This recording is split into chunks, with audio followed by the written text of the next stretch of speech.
அல்ஹம்துலில்லாஹி ரப்பில் ஆலமீன். அல்லாஹும்ம ஸல்லி அலா முஹம்மதின் அல்லாஹும்ம ஸல்லி அலைஹி வஸல்லம். கண்ணியத்திற்குரிய சகோதரர்களே, பாசத்திற்குரிய மூமின்களே, நபிமார்களுடைய தொடர் வரிசையை அல்லாஹ்வின் அருளால் குர்ஆனில் சொல்லப்பட்ட பெயர் கூறப்பட்ட நபிமார்களுடைய வரலாறை பார்த்து வருகிறோம். இன்றைக்கு நாம் பார்க்க இருக்கக்கூடிய நபிகள் ஐயூப் அலைஹிஸ்ஸலாம். நிறைய பேருக்கு பேர் தெரியும், அவங்க பட்ட சிரமங்கள் தெரியும், என்னென்ன மாதிரியான நிலைகள் எல்லாம் ஐயூப் அலைஹிஸ்ஸலாம் பொறுமையாக இருந்தாங்க அப்படின்றதெல்லாம் ஒரு சில பேர் நாம் உள்வாங்கியிருப்போம். இருந்தாலும் அவர்களின் வரலாற்றோடு சேர்த்து அதை நாம் உள்வாங்கும் பொழுது மிகச்சிறந்த பலனை நம்முடைய வாழ்க்கையிலே அதை பெற்றுத்தரும். இன்ஷா அல்லாஹ் ஐயூப் அலைஹிஸ்ஸலாம் பற்றி முழுமையாக இன்ஷா அல்லாஹ் நம்ம நாளைக்கு பேசுவோம். ஒரு விஷயத்தை மட்டும் நாங்கள் கோட் பண்ணி காட்டிட்டு நமக்கு இங்கே ஹஸரத் வந்திருக்கிறாங்க. மாஷா அல்லாஹ் மிகச்சிறந்த கல்வியாளர். அவர்களுடைய நூல்தான் மிஷ்காத்துல் மசாபி. அவர்கள் தமிழாக்கம் செய்து விரிவுரையோடு எழுதியிருக்கிறாங்க. ஒவ்வொருத்தருடைய வீட்டிலையும் இருக்க வேண்டிய ஒரு அதி அற்புதமான நபிமொழி தொகுப்பு அது. அதை பற்றி சில விஷயங்களை ஹஸரத் நம்மள்கிட்ட சொல்லுவாங்க. இருந்தாலும் ஒரு ஷார்ட்டாக ஐயூப் அலைஹிஸ்ஸலாம் பற்றி ஒரு அறிமுகம் மட்டும். ஏன்னா நம்ம எல்லாரும் கேட்குற மாதிரி இணையதளத்துலேயும் நிறைய மக்கள் இதை தொடராக கேட்டுட்ருக்குறாங்க. ஒரு சின்ன அறிமுகமத்தை கொடுத்துட்டு நாளைக்கு அதனுடைய தொடரை இன்ஷா அல்லாஹ் விரிவாக சொல்லுவோம். ஐயூப் நபி அலைஹிஸ்ஸலாம் மற்ற நபிமார்களிலே சில நபிமார்கள் அரபிகளாக இருந்தாங்க, வேறு சில நபிமார்கள் வேறு மொழி பேசுகிறவங்களாக இருந்தாங்க. ஐயூப் நபி அலைஹிஸ்ஸலாமை அல்லாஹு ஜல்ல ஷானஹு வ தஆலா ரோம பகுதியிலிருந்து, இன்றைக்கு இருக்கக்கூடிய இத்தாலி போன்ற பகுதியிலிருந்து அல்லாஹ் தேர்வு செய்தார். ஐயூப் அலைஹிஸ்ஸலாமுக்கு அல்லாஹ் நிறைய செல்வத்தின் எந்தெந்த வழிகள் எல்லாம் உண்டோ எல்லா வழியிலையும் அல்லாஹ் செல்வத்தை கொடுத்துருந்தான். அவங்களுக்கு வீடு வாசல் இருந்துச்சு, தோட்டந்தொரவு இருந்துச்சு, மாடுகள் ஆடுகள் கால்நடைகளில் பிரம்மாண்டமாக வச்சுருந்தாங்க. எல்லா வகையான செல்வங்களையும் எல்லாம் கொடுத்துருந்தான். ஆனால் ஒரு கட்டத்தில் அந்த செல்வங்களை எல்லாம் இழக்கக்கூடிய நிலை ஏற்பட்டுச்சு. ஒரு பெரிய நோய்க்கு அவங்க ஆளாயிட்டாங்க. அந்த நோயில் கிட்டத்தட்ட 18 வருஷம் இருந்தாங்க. 18 வருஷம் நோயில் ஹஸரத் ஐயூப் அலைஹிஸ்ஸலாம் இருக்கிறாங்க. ஊர் உலகம் எல்லாம் வெளியே துரத்துது, நீங்கள் எங்கள் கூட இருக்காதீங்க, உங்கள் நோய் எங்களுக்கு தொத்திக்க போகுது. இருந்த சொந்த பந்தம் குடும்பம்லாம் பெரிய குடும்பம் எல்லாரும் கைவிட்டுட்டு போயிட்டாங்க. ஹஸரத் ஐயூப் அலைஹிஸ்ஸலாம் 18 வருஷம் எப்படி இருந்தாங்க, அந்த காலம் எப்படி இருந்துச்சு, யார் அவங்களுக்கு கை கொடுத்தா? சரி, அந்த 18 வருஷ காலத்தில் இப்படியும் சில பேர் பேசிகிட்டு இருந்தாங்க. இம்புட்டு காலம் இவர் நோயில் படுத்துருக்காரு, இவர் செஞ்ச பாவம் தான் அவருக்கு இந்த மாதிரி நோயை விடிஞ்சு நிற்கிதோ அப்படின்லாம் பேசினாங்க. இதற்கெல்லாம் என்ன பதில்? அல்லாஹ் என்ன மாதிரியான ஒரு வெளிச்சமான வாழ்க்கையை ஹஸரத் ஐயூப் அலைஹிஸ்ஸலாம் கொடுத்தான்? இழந்ததையெல்லாம் திருப்பி பெற்றாங்களா இல்லாங்களா? அப்படி திருப்பி பெற்றால் எந்த மாதிரியான விஷயங்களை எல்லாம் பெற்றாங்க என்பதெல்லாம் இன்ஷா அல்லாஹ் நாளைக்கு விரிவாக நம்ம ஐயூப் நபி பற்றி இன்ஷா அல்லாஹ் பார்ப்போம். இப்போ நம்முடைய ஹஸரத் அவர்கள் லால்பேட்டை மன்பு அன்வாருடைய பேராசிரியர், பக்கத்தில் புதுப்பேட்டையில் கிட்டத்தட்ட 10 ஆண்டுகளுக்கு மேலாக இமாமாக இருந்து மெட்ராஸில் எல்லாத்துக்குமே அறிமுகம். நம்ம பள்ளிக்கும் கூட அவங்க பயானுக்கு வந்திருக்கிறாங்க. ஹஸரத் அவங்க இந்த நூலை பற்றி சில விளக்கங்கள் நமக்கு சொல்லுவாங்க இன்ஷா அல்லாஹ்.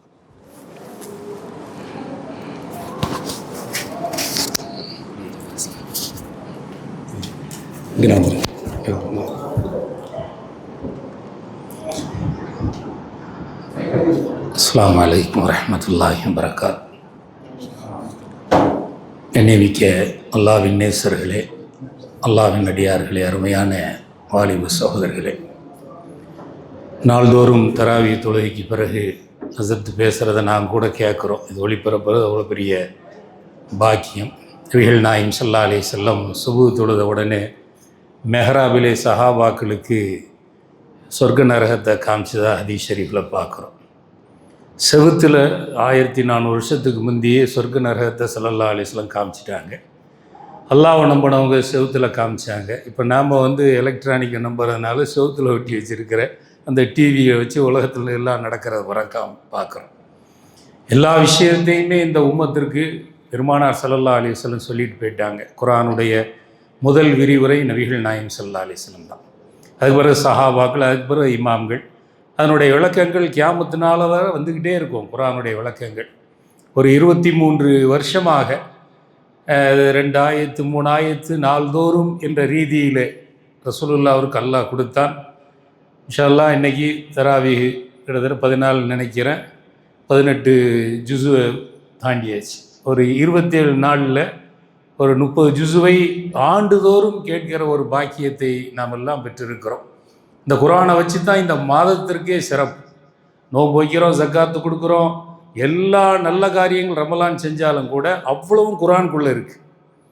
அதனால் சுருக்கமாக அல்லாஹ் சொன்னால் இந்த ரமலானுடைய மாதம் குர்ஆன் இறங்கின மாதம். குர்ஆன் என்றால் சட்டம் இறங்கின மாதம். குர்ஆன் ஷெரீஃபில் 114 சூறாக்கள் இருக்கிறது. அதில் ஒரு முக்கியமான சூறா இன்னைக்கு கடைசி பகுதியில் சூரத்து நூர், பேரொளி, ஒளி என்ற பெயரிலே உள்ள ஒரு அற்புதமான சூறா. சட்டம், குற்றவியல் சட்டம் சம்பந்தப்பட்ட விஷயங்கள் அந்த சூறாவுடைய தொடக்கத்திலே இருக்குது. திருடுனா என்ன தண்டனை, விபச்சாரம் அல்லாஹ் பாதுகாக்கும், விபச்சாரம் செஞ்சால் என்ன தண்டனை. ரசூலுல்லாஹ் தான் அதை விளக்குனாங்க. அல்லாஹ் தஆலா அவங்களுக்கு தண்டனை கொடுங்கன்ட்டான். எப்படி தண்டனை கொடுக்கறது? ஒரு தடவை திருடுனா என்ன செய்கிறது, ரெண்டாவது தடவை திருடுனா என்ன செய்கிறது, பலகையை மணிக்கட்டை வெட்டுறது, இந்த கையை வெட்டுறது, காலை வெட்டுறது. ஒரு ஆள் 5 தடவை ஆளை வச்சு திருடினார். ஹதீஸில் வருது, 4 தடவை திருடிட்டார், கையை வெட்டியாச்சு, 2 காலையும் வெட்டியாச்சு. ஆள்களை செட்டப் பண்ணி 5ஆவது தடவையும் திருடினார். அவர் கிணத்துல தூக்கி போடுங்கன்னு சொல்லி ஸல்லல்லாஹு அலைஹி வஸல்லம் அவரை கொலை செய்தார்கள் என்றெல்லாம் ஹதீஸிலே வருது. அப்போ குர்ஆனுடைய முதல் விளக்கமே ஹதீஸ் தான். ஹதீஸும் குர்ஆனும் ஏதோ சந்தோஷமாக இந்த உம்மத்துக்கு வரல. ஸல்லல்லாஹு அலைஹி சொல்லுவாங்க, நஸலல் குர்ஆனு பில் ஹுஸன். இந்த குர்ஆன் இறங்குனதே கவலையோடு தான் இறங்குச்சு. குர்ஆன் இறங்கியது மிகப்பெரிய ஒரு கவலை. ஆடு மாடு ஒட்டகத்தை மேய்ச்சிக்கிட்டு இருக்கிறாங்க, அது கூட ஒழுங்காக மேய்க்க தெரியாத ஒரு மக்கள். ஆனால் செஞ்ச குற்றங்கள் எக்கச்சக்கமான பாவங்கள். அதில் முக்கியமாக ஹதரத் உமர் ரலியல்லாஹு அன்ஹு வரலாறு நீங்கள் பிரட்டி பார்த்தா தெரியும். ஆடு மாடு ஒட்டகம் கூட மேய்க்க தெரியாதவர்கள். அவங்க தகப்ப நாட்டு அன்றாட அடி வாங்குவாங்க. 10 ஒட்டகத்தை மேய்க்கிறதுக்காக கொண்டு போய் 2 ஒட்டகம் காணோம், 8 ஒட்டகத்தோடு வந்திருக்கேன்னு அடிப்பாங்களாம். அப்படியெல்லாம் ஒட்டகம் கூட மேய்க்க தெரியாதவர்கள், ஆடு மேய்க்க தெரியாத உமர் ரலியல்லாஹு அன்ஹு இன்னைக்கு தராவிய தொழுகையில் பேர் வருது, முஸையினுல் மஸ்ஜிதி வல் மின்பரி வல் மெஹராப். மெஹராபே உலகத்திற்கு அழகுபடுத்தி காமிச்சது, மிம்பரை அழகுபடுத்தி காமிச்சது ஹதரத் உமர் ரலியல்லாஹு அன்ஹு. ஒரு ஆயத்தை படித்தாங்க, அவங்க அப்படியே திசை திருப்பி. எந்த அளவுக்கு அவருடைய கல்பில் மாற்றம் ஏற்பட்டுச்சுன்னா, ரசூலுல்லாஹி ஸல்லல்லாஹு அலைஹி வஸல்லம் தாஹா நேற்று ஓதியிருப்பாங்க, தாஹா மா அன்ஸல்னா அலைக்கல் குர்ஆன லிதஷ்கா. நாயகமே, நீங்கள் கெட்டு போகிறதுக்காக இந்த குர்ஆனை உங்களுக்கு நம்ம தரல, எல்லா மக்களுக்கும் ஹிதாயத்துக்காக வந்த குர்ஆன். இந்த ஒரு ஆயத்து தான் உமர் ரலியல்லாஹு அன்ஹுடைய கண்ணில் பட்டுச்சு. அதுக்கு கொஞ்ச நேரத்திற்கு முன்பு அவர் எப்படி இருந்தார், அபூஜஹல்கிட்ட போய் பேரம் பேசிட்டு வந்தார். 100 ஒட்டகத்தை எடுத்து வை, முகம்மதுடைய தலையோடு நான் வரேன், தலையை தந்துட்டு நான் ஒட்டகத்தை வாங்கிட்டு தான். என்ன, ஒரு ஒட்டகம் இருந்தாலே ஒரு சுமோ நம்ம வீட்டு முன்னாடி இருக்கிற சமம். 100 ஒட்டகம் பெருமானார் ஸல்லல்லாஹு அலைஹி வஸல்லமுக்கு தலைக்கு பேசுகிறாங்க. நீ ஒட்டகத்தை எடுத்து வை, நான் தலையோடு வாரேன்னாங்க. ஆனால் அல்லாஹ் தஆலா ஒரு ஆயத்தை அவங்கள திசை திருப்ப வச்சான். காலம் மாறியது, அடுத்த ஆயத்தை பார்த்தாங்க, அதுக்கடுத்த ஆயத்தை பார்த்தாங்க. குர்ஆனில் அப்படி என்னதான் இருக்குன்னு ஃபுல்லாக பார்த்தாங்க. வரலாறு பேசுகிறது. அதே உமர் ரலியல்லாஹு அன்ஹு பார்த்து ஸல்லல்லாஹு அலைஹி வஸல்லம் சொன்னாங்க, எனக்கு பிறகு நபி கிடையாது, ஒருவேளை அப்படி இருந்தால் இவர் வந்துடுவார். அப்போ படிப்பு எங்கேயே கொண்டு போச்சு. குர்ஆனில் இருக்கிற 6666 ஆயத்தில் ஒரு 30 ஆயத்து உமர் ரலியல்லாஹு அன்ஹு ஒரு அபிப்பிராயம் ரசூலுல்லாஹ்ட்ட சொல்லுவாங்க. கொஞ்ச நேரம் ரசூலுல்லாஹ்வுடைய உடலில் அப்படி நடுங்க ஆரம்பிச்சிடும், ஆயத்து இறங்கும். உமர் ரலியல்லாஹு அன்ஹு சொன்னது ஆயத்தாக வந்து. அப்போ குர்ஆனுடைய அந்த விளக்கங்கள் கல்புக்குள்ளே போயிடுச்சுன்னா உலகம் பூரா நமக்கு முன்னாடி கீழே வந்துடும். நிறைய விஷயங்களை நாம் பேசலாம். ஹதரத் அப்துர்ரஹ்மான் அவ்ஃப் ரலியல்லாஹு அன்ஹு ரசூலுல்லாஹ் கூட கல்யாணத்துக்கு கூப்பிடல. மதீனாவில் ஒரு 6 தெரு தான் இருந்துச்சு. இந்த 6 தெருவில் அவருக்கு கல்யாணம் நடக்குது. வசதியான ஆள், கல்யாணம் நடக்கு. ஸல்லல்லாஹு அலைஹி வஸல்லம் தெரியாது. சட்டையில் இருந்த அத்தர்கரையை பார்த்துட்டு, என்னப்பா சட்டையில் அத்தர்கரை இருக்குது, கல்யாணம் முடிச்சிருக்கியான்னு கேட்காங்க. ஆமாம் நாயகமே என்னாங்க, நீ வசதியான ஆளாச்சே, ஏன்னா ஒரு வலிமா ஒரு ஆட்டை அறுத்தாவது சாப்பாடு கொடுப்பான்னாங்க. என்ன ஏன் கூப்பிடல? ஸல்லல்லாஹு அலைஹி வஸல்லம் கேட்கல. இதுதான் நாயகம் ஸல்லல்லாஹு அலைஹி வஸல்லம். என்னை கூப்பிடாம நீ நிக்கா நடத்தியிருக்க, அது எப்படி செல்லும்? பெருமானார் ஸல்லல்லாஹு அலைஹி வஸல்லம் பேசவே மாட்டோம். நாம் அல்லாஹ் பாதுகாக்கணும். ஜனாசாவுக்கு போகலையான்னு கேட்டால், சொல்லலையா யாரும், சொன்னால் தானே போக முடியும் அப்படின்னு கேட்குற உலகத்தில் கல்யாணத்துக்கு கூப்பிட்டா தான் போகணுன்னு மார்க்கம் சொல்லி தருது, கூப்பிடவும் சொல்லுது. யாரை கூப்பிடல? உலகத்தின் தலைவர் நாயகம் ஸல்லல்லாஹு அலைஹி வஸல்லம் கூப்பிடாமல் ஒரு கல்யாணம் நடக்குது. ஸல்லல்லாஹு அலைஹி வஸல்லம் அத்தர்கரையை பார்த்துட்டு, வலிமா போட்டிருப்பா, அல்லாஹ் உனக்கு பரக்கத் செய்வான், பாரக்கல்லாஹ் லக்கங்கிற அந்த நிக்கால ஓதுறோம் பாருங்க, அது ரசூலுல்லாஹ் கலந்துக்கிடாத ஒரு கல்யாணத்தில் ஒரு மாப்பிள்ளையை பார்த்து சொன்னது. அந்த மாப்பிள்ளைக்கு அல்லாஹ் எவ்வளோ பரக்கத்தை கொடுத்தான். 72 வயசு வரை வாழ்ந்தாங்க. 72 வயசு எல்லா வியாபாரம் பண்ணாங்க. நீண்ட வரல எல்லா வியாபாரம். ஒரு சாதாரண வந்து பால் விற்றாங்க, அப்புறம் நெய் விற்றாங்க, அப்புறம் பால்கோவா, பால் இனிப்பையும் கலந்து பால்கோவா விற்றாங்க, அப்புறம் வந்து இடம் வாங்கி விற்றாங்க. ரியல் எஸ்டேட்டில் இருந்து ஒட்டகம், ஆடு, மாடு, சொத்து எவ்வளோ இருக்குன்னே தெரியாது. எல்லாத்துக்கும் மேலே குரானுக்குன்னு ஒரு நேரத்தை ஒதுக்கிக்கிட்டாங்க, ஹாஃபிஸாகவும் ஆகிட்டாங்க. ஒரு சைடில் ஹாஃபிஸா ஆகிட்டாங்க, இன்னொரு சைடில் பொருளாதாரம் வந்துக்கிட்டே இருக்குது. மாதம் மாதம் கணக்கு பார்த்து ஜக்காத்து கொடுத்தாங்க. வருஷத்துக்கு ஒரு தடவை நமக்கு ஜக்காத்து.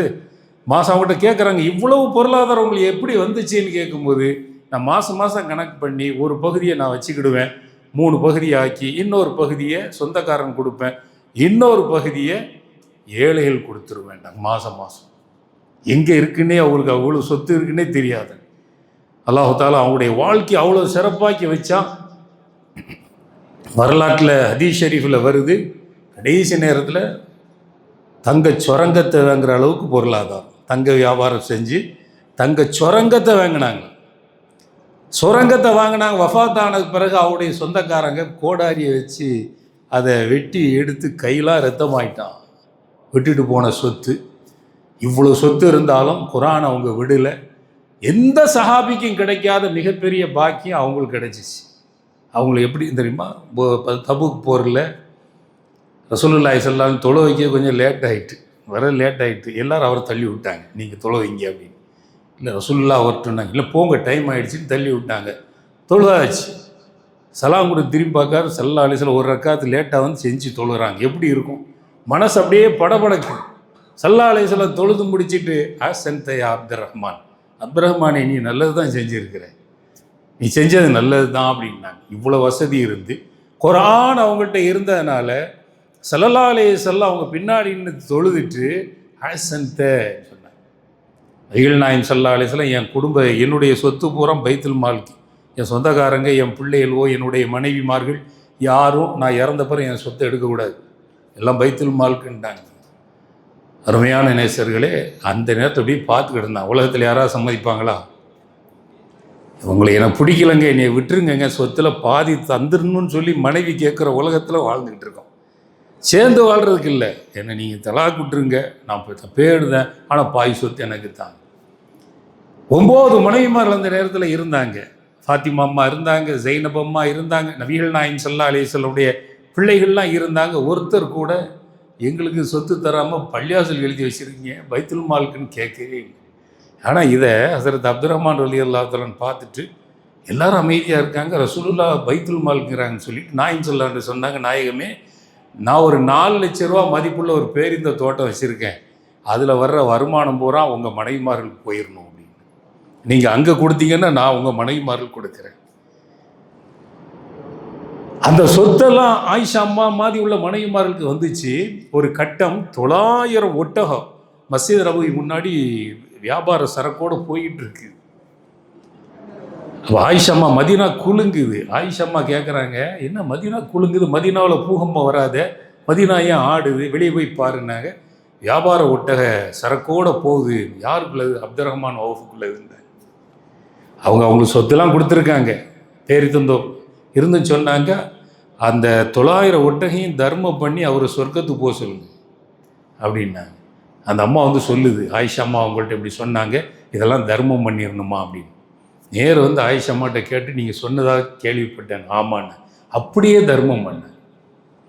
வஃபாத் ஆகிறதுக்கு ஒரு 2 மாதம் முந்தி மயங்கி விழுந்துட்டாங்க. ஹஸரத் அப்துர் ரஹ்மான் அவுஃப் மயங்கி விழுந்துட்டாங்க. அவங்க மனைவி அல்லாஹ் அக்பர் தக்பீர் கட்டி தொழ ஆரம்பிச்சிட்டாங்க.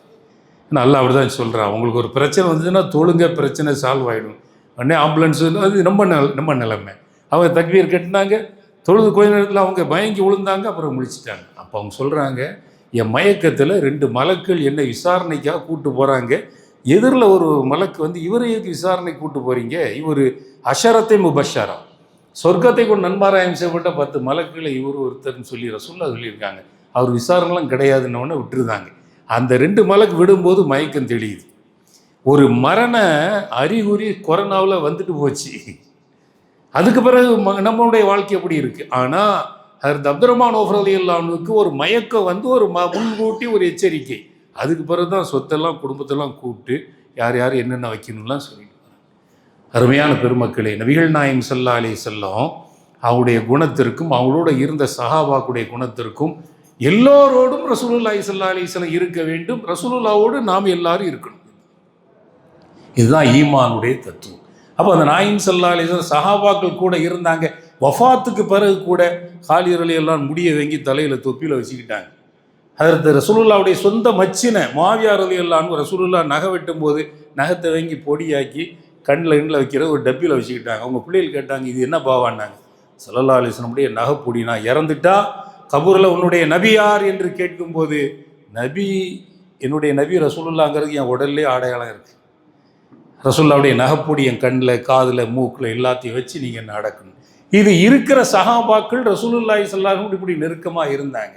இப்போ நாமெல்லாம் அதுக்கு அடுத்த தலைமுறையெல்லாம் இல்மை வச்சு தான், சுன்னத்தை வச்சு தான், கல்வியை வச்சு தான். அந்த வகையில் தான் குர்ஆனுடைய முதல் விளக்கம் ஹதீஸ் ஷரீஃப். அந்த ஹதீஸ் ஷரீஃபு குர்ஆனில் 12 இடத்துல நோன்பை பற்றி வருது, 13 இடத்துல. ஆனால் ஆயிரக்கணக்கான விளக்கங்கள் ரசூலுல்லாஹ் தான் பேசினாங்க. 32 இடத்துல ஜக்காத்தை பற்றி வருது.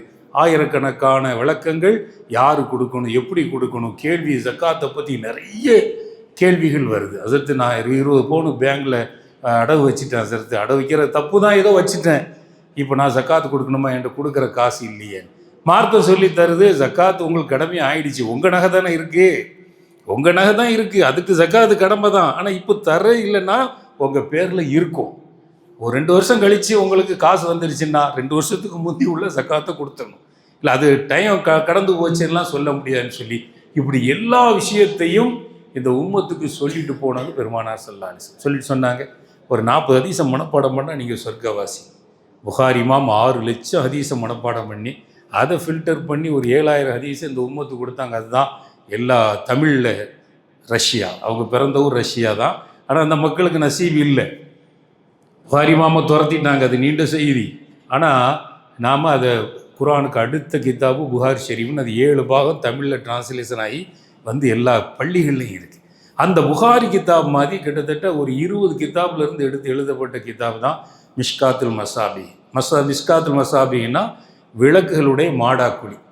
ஒரு மாடாக்குழிக்குள்ளே ஒரு 6300 லைட்டை பொருத்தி வச்சா அது எப்படி பளிச்சுன்னு இருக்கும். அல்லாஹ் அது குர்ஆன்லேயே ஒரு உதாரணம் சொல்கிறான். எல்லா கித்தாப்பும் குர்ஆனை வச்சு தான். அல்லாஹ் நூறு சமாவாத்தி வல்லார், அல்லாஹ் வானம் பூமிக்கு ஒளி கொடுக்குறான். அந்த ஒளி ஒரு மாடாக்குழிக்குள்ளே இருக்குது. அந்த மாதிரி அந்த கித்தாப்புக்குள்ளே ஒரு 6300 ஒளின்னா 6300 ஹதீஸ். அது வந்து நம்முடைய தொழுகை, நோன்பு, ஜக்காத்து, ஹஜ்ஜி, வியாபாரம், பிஸ்னஸுக்கு, நிக்காகு, குற்றவியல் தண்டனை, என்னென்ன நமக்கு தேவையோ, நம்முடைய ஒது, சுத்தம், குளிப்பு, அவ்வளோ டோட்டலாக ஹஸரத்துக்கு தெரியும். எல்லா தேவையாக உள்ள சட்டங்கள் ஒரு 3 வருஷம் மார்ஷாவில் அது ஓதுங்க. அந்த கிதாப் வந்து இதுவரை யாரும் டிரான்ஸ்லேஷன் பண்ணல. சஹாபாக்குடைய பேர பிள்ளைகள் 800 வருஷத்துக்கு முந்தி எழுதின கிதாப். ஒவ்வொன்றுக்கு ஒரு சூழ்நிலை இருக்கும் இல்லையா. கொரோனா நேரம் உலகமே ஸ்தம்பித்து போயிடுச்சு. அப்போ மதரசா பூரா, பள்ளி, மதரசா எல்லாமே லாக்டவுனில் இருந்துச்சு. அந்த நேரத்தில் 2 வருஷம் வீட்டில் இருக்கிறோம் மதரசாவில். அப்போ நம்ம நண்பர்கள், பிள்ளைகள்லாம், மாணவர்கள் சொன்னாங்க, இந்த கிதாபை நீங்கள் ஃப்ரீயாக தானே இருக்கிறீங்க, கொஞ்சம் டிரான்ஸ்லேஷன் பண்ண நல்லா இருக்குமேன்னு சொல்லி அல்லாஹ்வுடைய அருள் அவங்க துவாவில் 40 லட்சம் ரூபா எஸ்டிமெண்ட்டில் இதுவரை 25 லட்சம் ரூபா செலவு பண்ணிட்டோம். அதில் ஒரு 4 பாகங்கள் போட்டு 8000 காப்பி அதை போட்டு மக்களுக்கு கொடுத்துக்கிட்டு தான் இருக்கிறோம் அல்லாஹ்வுடைய அருள். அதனால் அது ஒரு 4 பாகம், மொத்தம் 7 பாகம். புகாரி ஷரீஃப் 7 பாகங்கிற மாதிரி எல்லா சட்டங்களுக்கும் ஹதீஸ் ஆதாரத்தோட ஷாஃபி, ஹனஃபி எல்லாத்தையும் வித்தியாசமாக சொல்லி அதை பெரிய முயற்சியில் ஒரு 45 வயசில் செய்ய வேண்டியதை இப்போது 55 வயசு கடந்த பிறகு உடலும் சில நேரங்களில் ஒத்துழைக்காமல் இருக்குது. ஷாலா ஒரு நீயத்து. லால்பேட்டை மதரசா பற்றி எல்லாம் தெரியும். ஒரு சின்ன அதுக்கு அறிமுகம், தமிழ்நாட்டில் எல்லா அவுகாத்து சலாத், இந்த சுபுஹு, லொஹர், அசர், இந்த தொழுகைக்குரிய டைம் இருக்குது பாருங்கள், அங்கே இருந்தால் உருவாச்சு அல்லாமா அமானி அஸ்ஸர் ரஹ்மத்துல்லாஹி. இதுவரை 2000 ஆலிம்கள் உருவாகியிருக்காங்க. 162 வருஷம் ஆச்சு அந்த மதரசா ஆரம்பிச்சு. பாக்கியாத்துக்கு அடுத்து தமிழ்நாட்டில் வேலூருக்கு அடுத்து பெரிய மதரசா. அதில் 86 பட்டம் வாங்கிட்டு அப்படியே ஓதி கொடுத்துக்கிட்டு இருந்தோம். இடையில ஒரு 10 வருஷம் இங்கே சென்னையில் புதுப்பேட்டைக்கு வந்தோம். ஓதி கொடுத்துக்கிட்டு திருப்பி அதில் தான் மனசு போயிடுச்சு. இப்போ திருப்பி அங்கே போய் 7-8 வருஷம் ஆச்சு. சல்லா அதனால் இந்த கிதாபை மதரசாவில் இருக்கிறதுனால எழுத முடிஞ்சிச்சு. எல்லா வீடுகளுக்கும் தேவை. ஒரு ஆலிம் நமக்கு துணை இருக்கிற மாதிரி, நமக்கும் ஸல்லல்லாஹு அலைஹி வஸல்லம் இடையில் இருக்கிற ஒரு தொடர்பு. ரமலான் நேரத்தில் புயல் காற்று மாதிரி பெருமானார் ஸல்லல்லாஹு அலைஹி வஸல்லம் செலவு செய்வார்கள்னு நம்மெல்லாம் உலமாக்கள் சொல்ல கேள்விப்படுற ஹதீஸில் பார்க்குறோம். ரமலான் நேரத்தில் செய்கிற செலவுக்கு மற்ற நாட்களை விட 70 மடங்குலேருந்து 700 மடங்கு கூடுதல் நன்மை இருக்குங்கிறதெல்லாம் நம்ம ஆண்டுதோறும் கேட்டு வரோம். இன்ஷால்லாஹ் அதில் ஒரு 10 செட்டு கொண்டு வந்திருக்கோம். ஒரு கிதாபு 700, கொஞ்சம் காஸ்ட்லி, பேப்பர் கொஞ்சம் காஸ்ட்லியாக உள்ளது. ஒரு கிதாபு 750 ரூபா இருந்தாலும் அதை 500 ரூபாயை ஆக்கி 4 பாகங்கள் கொண்ட ஒரு 10 செட்டு இங்கே கொண்டு வரப்பட்டிருக்கிறது. வசத்து கூட சொன்னாங்க தராவிகளை கொஞ்சமாக தானே இருப்பாங்க, இருந்தாலும் அந்த குரானை கேட்டுட்டு பேசுகிறதுல ஒரு திருப்தி, குரானை கேட்டுட்டு பேசுகிறதுக்கு பாருங்க அதில் ஒரு மன திருப்தி. ஏன்னா புதுப்பேட்டையில் இருக்கும்போது 10 வருஷமாக தஃப்சீர், தொழுகைக்கு பிறகு தஃப்சீர் செஞ்சுக்கிட்டு இருந்தோம். அதனால் மக்கள் கம்மியாக இருந்தாலும் கூட சொன்ன ஒரு 3 நாளுக்காக வந்தோம். அந்த 5வது பாகத்துக்காக இங்கே வந்துச்சு. ஷலாசர்கிட்ட சொன்னோம், வாங்க சத்துட்டாங்க. ஷலா ஒரு 10 செட்டு கொண்டு வந்திருக்கோம். இன்ஷால்லா அது எல்லோரும் கொடுத்து வாங்கிடுங்க. ஜக்காத்து கொடுக்கறதுக்கு தகுதி உள்ளவங்க இங்கே இருப்பீங்க, மார்சா பிள்ளைகளுக்கு வாங்கி கொடுக்கலாம். அவங்க பேரை போட்டு இன்ஷால்லா அதை கொடுத்துருவோம். லால்பேட்டையில் இந்த கிதாபை 40 பிள்ளைகள் ஓதுறாங்க. மொத்தம் 120 பேரில் இந்த கிதாபு 40 பேர் ஓதுறாங்க. இன்ஷால்லா பள்ளிக்கு நீங்கள் வாங்கி வைக்கலாம், பெண்கள் மார்சாவுக்கு வாங்கி வைக்கலாம். எல்லாமே ரமலானில் நமக்கு கூடுதல் சதக்கத்துல் ஜாரியாவுடைய நன்மை அப்படிங்கிற ஒரு சுப செய்தியை சொல்லி இந்த ஒரு நல்ல வாய்ப்பை தந்த நிர்வாகத்திற்கும் ஜமாத்திற்கும் ஹஸரத் அவர்களுக்கும் நன்றி கூறி நிறைவு செய்கிறேன். வாஹிர் தவானா அல்ஹம்துலில்லாஹி ரப்பில் ஆலமீன். ரப்பனா தகப்பல் மின்னா இன்னக அன்தஸ் ஸமீஉல் அலீம் வதுப் அலைனா இன்னக அன்தத் தவ்வாபுர் ரஹீம். ரப்பே ரஹ்மானே, எங்களுடைய குற்றங்கள் குறைகளை மன்னிப்பாயாக.